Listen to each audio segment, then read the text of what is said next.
Bon, bah, parfait, j'ai l'impression que ça marche. On a C'est un petit peu, l'essentiel. on a un petit peu galéré, c'est notre premier live, donc est-ce que vous nous entendez bien? Ça peut être une information importante. Déjà, est-ce que Ramine, tu m'entends? Ouais, moi je t'entends Ouais, parfaitement. ok, moi je t'entends parfaitement aussi. Donc ça devrait le faire. Donc désolé pour ce retard, mais normalement, ça devrait être parfait. Et merci de nous rejoindre sur ce live sur le leadership authentique, avec comme thème comment peut-on amener notre leadership authentique à se développer en conscience.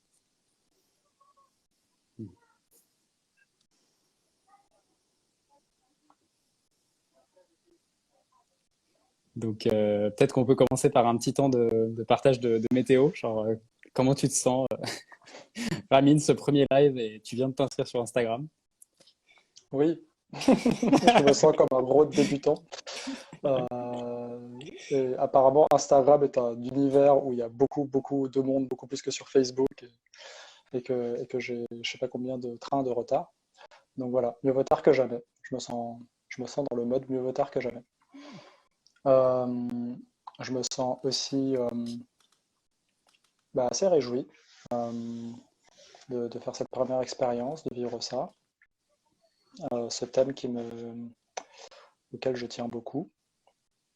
Euh, ouais, plutôt serein avec l'intuition qu'on va avoir quand même pas mal de choses assez chouettes et profondes à se raconter, que a priori personne ne ressortira déçu. Voilà, voilà où j'en suis. Super. Et bah de mon côté, ça va bien. Je suis super content d'avoir ce temps avec toi, avec tous ceux qui regardent. C'est vraiment aussi un sujet qui me fascine depuis longtemps et depuis qu'on a commencé à identifier qu'on avait ce thème en commun, c'est toujours un énorme plaisir d'avoir ces discussions et donc de pouvoir rendre ces discussions un peu plus publiques, c'est toujours une joie. Et donc voilà, j'ai envie qu'on puisse aborder ce sujet à la fois dans notre authenticité et puis que ça puisse apporter pour nous, mais aussi pour tous ceux qui vont regarder. Donc c'est vraiment chouette de pouvoir vivre ça. Et là, c'est le premier, mais le but, c'est justement d'en faire régulièrement après et de pouvoir partager ce que c'est que le leadership authentique de façon plus large et plus profonde en regardant sous différents aspects de nos vies. Voilà, et il y a cette volonté d'être à la fois dans la théorie, dans des concepts, mais aussi surtout de pouvoir aller vers des exemples concrets et que ça puisse donner des clés éventuelles pour que chacun puisse rejoindre et développer son leadership. Mm. Mm. Donc ma météo, ouais, serein, content. Et puis c'est vrai que j'adore que le fait qu'avec toi, Ramine, je développe toujours des nouvelles choses, des nouvelles formations.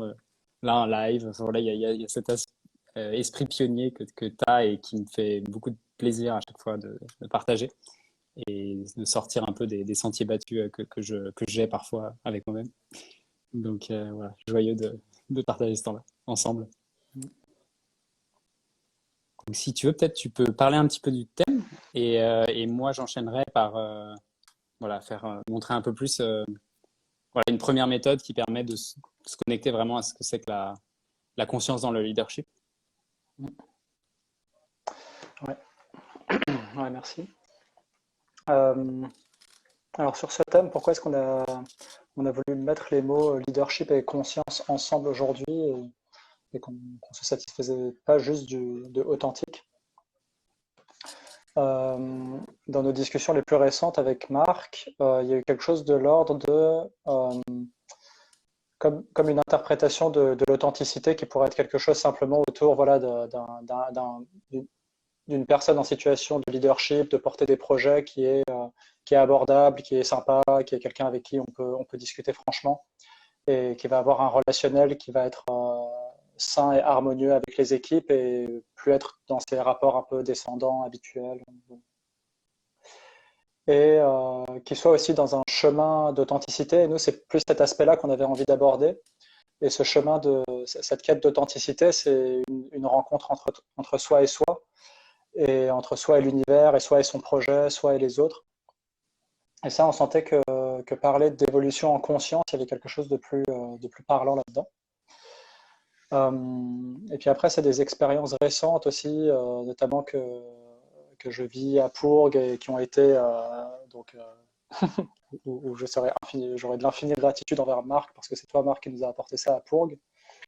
Donc Marc est un petit cachetier, mais il fait plusieurs heures de yoga par jour. Je n'ose même pas dire le nombre d'heures qu'il pratique. Euh, et, euh, et en fait, c'est clair que ta présence à Pourgue régulière, donc tu viens mis bout à bout plusieurs mois par an à l'éco-village. Euh, Clairement, rien que ta présence apportait quelque chose de différent. Je pense que les plus sensibles d'entre nous, on pouvait sentir que tiens, il y a quelque chose quand même quand Marc est là, il y a des choses qui bougent. Euh, et puis cette dimension du yoga, en fait, bon, il s'avère qu'il y a un nouvel habitant, une belle coïncidence, un nouvel habitant qui s'appelle Geoffrey et qui pratique le même yoga que Marc, et lui aussi assez intensément, plusieurs heures par jour. Euh, il y a eu un stage de yoga à Pau. Voilà, pas mal de villageois sont initiés, moi aussi je me suis initié, et puis il y a quelque chose de très transformateur qui s'est produit. Euh, je pense que ça m'a donné envie davantage de relier le thème du leadership authentique à voilà, au thème du sens, au thème de la transformation intérieure en profondeur, et comment est-ce qu'on peut parler du leadership aussi à travers ces dimensions-là du travail personnel. Euh, il y a eu ça, et puis il y a eu quoi d'autre dans notre histoire qui nous a amené à vouloir parler de ça. Bah, moi aussi, je pense, pour poser une intention pour cette soirée, de quoi on a envie de parler et pourquoi on a envie d'en parler. C'est aussi que Marc et moi, bah, on s'est reliés aux personnes voilà, de la communauté qui nous suivent et ouais, qui ont envie d'en apprendre plus sur nos recherches. Et de, et de me relier, de ne pas oublier ce constat que la plupart des personnes à qui on s'adresse ont une soif d'évolution. Je pense que c'est assez répandu. Du fait régulièrement d'être à la croisée des chemins dans leur vie et d'avoir peut-être traversé des expériences un peu frustrantes, à se dire que je suis dans une certaine routine ou je sens que j'ai jamais le temps ou est-ce que je suis vraiment à ma juste place, etc.